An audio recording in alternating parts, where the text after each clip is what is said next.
There are medical records of people who were completely conscious sitting in hospital rooms under psychiatric observation and still believed they were physically turning into animals. They weren't acting, they weren't dreaming, and they weren't possessed. Doctors documented it, published it, and gave it a clinical name. So before you dismiss shapeshifters as superstition, ask yourself something far more unsettling.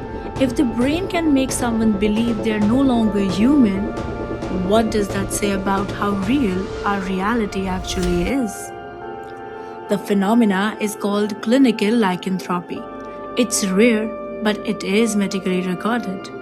Patients don't just think they are animals, they experience it. Some report their teeth sharpening, others describe their spines shifting, some say their hands feel like they're becoming paws. Physically, nothing changes, but to them, it feels real. Brain studies suggest disruption in regions connected to self-perception and human identity, which means something deeply disturbing. Your sense of being human is something your brain constructs, and sometimes it can glitch. Now here's where it becomes even darker. Long before psychiatry, long before brain scans, and long before we understood mental illness, civilizations across the world told the same story. Europe had werewolves, Japan had the kitsune, and the Mesoamerican tradition spoke of the nagual. Different continents, different cultures, yet the same core idea: humans turning into animals. When a myth appears across isolated civilizations, it usually isn't random.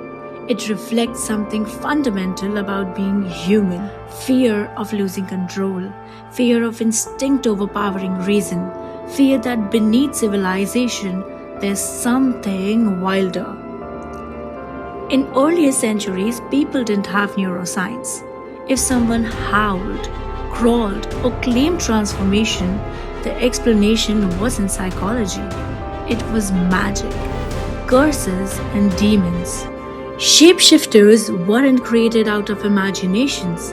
They may have been early attempts to explain something the brain can actually do, which is distort identity, rewrite perception, and blur the line between human and animal.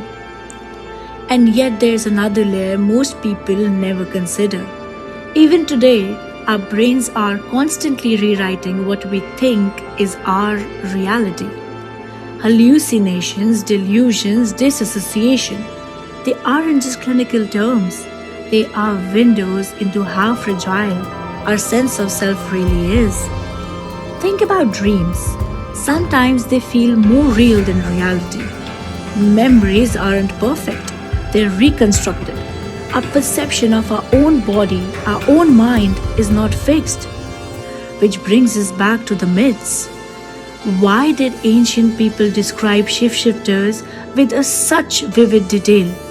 Because somewhere deep in the human psyche, there's a recognition. We are not as solid as we believe.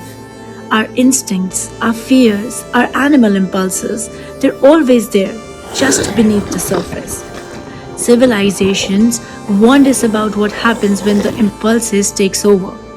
Shapeshifters were mirrors, not monsters, but reflections of the part of ourselves we try to ignore. So maybe the real horror isn't a creature lurking in the forest or a demon under your bed. The real horror is that the creature could be inside you, waiting for the brain's delicate machinery to slip, waiting to convince you that you're no longer human. Maybe shapeshifter legends were not about monsters. Maybe they were about instability, about the fragile boundary between instinct and reason. Because if the brain can alter your sense of your own body, if it can convince you that you're no longer human, then the real mystery isn't whether shapeshifters existed. It's this: if your identity can shift inside your own mind, how certain are you of who you are right now? If you enjoyed exploring this mystery with me, there are many more still waiting to be solved. Subscribe to Mystery Solved and let me know in the comments what mystery should we uncover next.